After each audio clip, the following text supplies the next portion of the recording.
சமத்துவத்திற்கான குரல் கலையருவி சமூக ஊடக தொலைக்காட்சி. கலையருவி தொலைக்காட்சியின் பிரதான செய்திகள் வாசிப்பவர் ACM ருமைஸ். முதலில் தலைப்புச் செய்திகள். ஜனாதிபதிக்கு வாழ்த்து தெரிவித்த அமெரிக்க ஜனாதிபதி. இலங்கை ஆட்பதிவு கலால் திணைக்களத்திற்கு புதிய ஆணையாளர்கள்.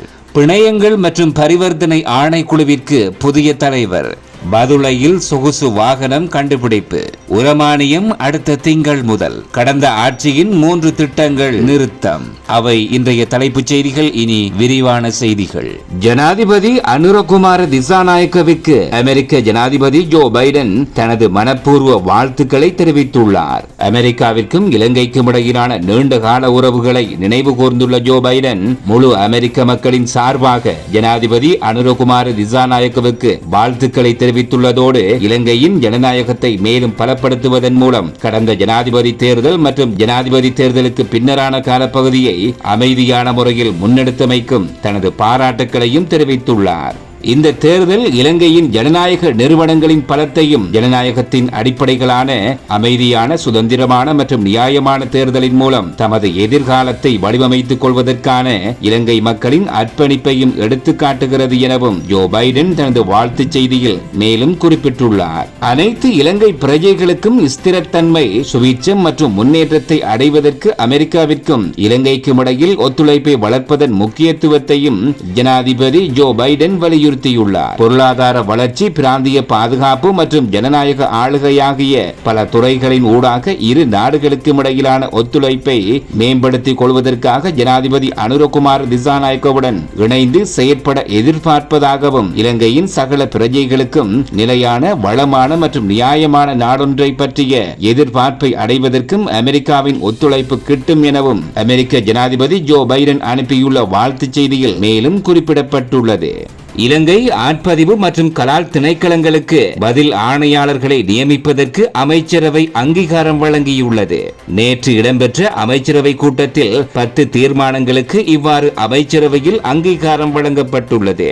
2024 செப்டம்பர் 24ஆம் தேதியிலிருந்து ஆட்பதிவு திணைக்கள ஆணையாளர் நாயகம் பதவி வெற்றிடமாக உள்ளது. அதற்கமைய தற்போது பொதுமக்கள் பாதுகாப்பு அமைச்சின் மேலதிக செயலாளராக கடமையாற்றும் இலங்கை நிர்வாக சேவையின் விசேடதர அலுவலரான MSP சூரிய பெருமவை உடனடியாக அமலுக்கு வரும் வகையில் ஆட்பதிவு ஆணையாளர் நாயகம் பதவியில் கடமைகளை மேற்கொள்வதற்காக நியமிப்பதற்கான பொதுமக்கள் பாதுகாப்பு அமைச்சரால் சமர்ப்பிக்கப்பட்ட யோசனைக்கு அமைச்சரவை அங்கீகாரம் வழங்கியுள்ளது. தற்போது மதுவரி ஆணையாளர் நாயகம் பதவியில் ஒப்பந்த அடிப்படையில் சேவையாற்றும் JM குணசிறி சேவையை உடனடியாக அமுலாகும் வகையில் ரத்து செய்வதற்கும் ஜனாதிபதி செயலகத்தில் ஜனாதிபதியின் மேலதிக செயலாளராக சேவையாற்றும் உள்நாட்டு இறைவரி சேவையின் விசேடதர அலுவலர் திரு UDN ஜெயவீரவை உடனடியாக அமுலாகும் வகையில் மதுவரி ஆணையாளர் நாயகம் பதவி கடமைகளை நிறைவேற்றுவதற்காக நியமிப்பதற்கும் நிதி, பொருளாதார அபிவிருத்தி, கொள்கை வகுப்பு, திட்டமிடல் மற்றும் சுற்றுலாத்துறை அமைச்சர் என்ற ரீதியில் ஜனாதிபதி சமர்ப்பித்த யோசனைக்கு அமைச்சரவை அங்கீகாரம் வழங்கியுள்ளது. இலங்கை பிணையங்கள் மற்றும் பரிவர்த்தனை ஆணைக்குழுவின் புதிய தலைவராக மூத்த பேராசிரியர் ஹரேந்திர தீசா பண்டார நியமிக்கப்பட்டுள்ளார். தீசா பண்டார ஸ்ரீ ஜெயவர்தனபுர பல்கலைக்கழகத்தில் நிதித்துறை, முகாமைத்துவ கற்கைகள் மற்றும் வர்த்தக பீடத்தில் நிதி மற்றும் நிறுவன ஆளுகைக்கான சிரேஷ்ட பேராசிரியராக பணியாற்றியமை குறிப்பிடத்தக்கது. எதிர்வரும் பாராளுமன்ற தேர்தலில் தேசிய மக்கள் சக்திக்கு ஜனநாயக இடதுசாரி முன்னணியின் ஆதரவை வழங்க அக்கட்சி முடிவு செய்துள்ளது. அந்த முன்னணியின் தலைவரும் முன்னாள் பாராளுமன்ற உறுப்பினருமான வாசுதேவ நாணயக்கார இன்று இடம்பெற்ற ஊடகவியலாளர் சந்திப்பில் கலந்து கொண்டு கருத்து தெரிவிக்கையிலேயே இதனை குறிப்பிட்டுள்ளார். பதுளை லுணுகல பிரதேசத்தில் உயர் அரசியல்வாதி ஒருவருக்கு சொந்தமானது என சந்தேகிக்கப்படும் சொகுசு ஜீப் ஒன்று மறைத்து வைக்கப்பட்டிருந்த நிலையில் போலீசாரால் கண்டுபிடிக்கப்பட்டுள்ளது. தனியார் மின் உற்பத்தி நிலைய வளாகத்தில் குறித்த ஜீப் மறைத்து வைக்கப்பட்டிருப்பது கண்டுபிடிக்கப்பட்டுள்ளது. அவ்வாகனத்தில் பொருத்தப்பட்டிருந்த இலக்கத்தகடு போலியானது என அதிகாரிகள் தெரிவித்துள்ளனர். யாழ்ப்பாணத்தில் வசிக்கும் ஒருவருக்கு பதிவு செய்யப்பட்ட சிறிய காரொன்றின் இலக்கத்தகடுகள் இதில் பயன்படுத்தப்பட்டுள்ளமை குறிப்பிடத்தக்கது. கடந்த கால அரசாங்கத்தினால் ஆரம்பிக்கப்பட்ட 3 திட்டங்களுக்கு ஒப்பந்த அடிப்படையில் நியமிக்கப்பட்ட அதிகாரிகள் மற்றும் ஆலோசகர்களின் சேவையை நிறுத்துவதற்கு அமைச்சரவை தீர்மானித்துள்ளது. ஜனாதிபதி அலுவலகத்தின் கீழ் வெளிநாட்டில் உள்ள இலங்கையர்களின் விவகாரங்களுக்கான அலுவலகம் நிறுவுவதற்கும் தேசிய மக்கள் பேரவை ஒன்றை நிறுவி விவசாயம் நவீனமயமாக்கல் வேலை திட்டத்தை நடைமுறைப்படுத்துவதற்கும் நடவடிக்கை எடுக்கப்பட்டுள்ளது.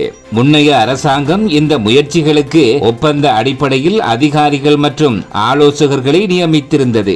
எவ்வாறாயினும் இந்த அலுவலகங்கள் மற்றும் வேலை திட்டங்களின் எதிர்பார்க்கப்பட்ட செயற்பாடுகளை தற்போது சம்பந்தப்பட்ட அமைச்சுக்கள் கையாளக்கூடிய நிலையில் இருப்பதால் ஜனாதிபதி அனுரகுமார திசாநாயக்க அமைச்சர்கள் அமைச்சரவைக்கு அறிவித்ததன் பின்னர் 2024 ஆண்டு செப்டம்பர் 30 முன்னதான ஒப்பந்தங்களை முடிவுக்கு கொண்டுவர நடவடிக்கை எடுத்துள்ளார். நெல் விவசாயிகளுக்கான 25,000 ரூபாய் உரமானியம் வழங்கும் திட்டம் எதிர்வரும் திங்கட்கிழமை அம்பாறை மாவட்டத்திலிருந்து ஆரம்பிக்கப்படும் என அமைச்சரவை பேச்சாளர் அமைச்சர் விஜித ஹேரத் தெரிவித்துள்ளார். இன்று நடைபெற்ற அமைச்சரவை தீர்மானங்களை அறிவிக்கும் ஊடக சந்திப்பில் அமைச்சர் இதனை குறிப்பிட்டுள்ளார். பெரும்போகம் ஆரம்பமாக உள்ளது. அடுத்த வாரம் திங்கட்கிழமைக்குள் இந்த உரமானியம் அம்பாறை மாவட்ட மக்களுக்கு வழங்கப்படும். அதிகரிக்கப்பட்டதை வழங்க நாங்கள் பணியாற்றி வருகின்றோம். அதன் பின்னர் புலனறுவை, அனுராதபுரம், மகியங்கனை மற்றும் மகாவலி பிரதேசங்களில் உள்ள விவசாயிகளுக்கு இதனை வழங்குவதற்கு ஏற்பாடுகள் செய்யப்பட்டுள்ளன என அவர் மேலும் தெரிவித்துள்ளார். இத்துடன் இன்றைய பிரதான செய்திகள் முடிவடைந்தன.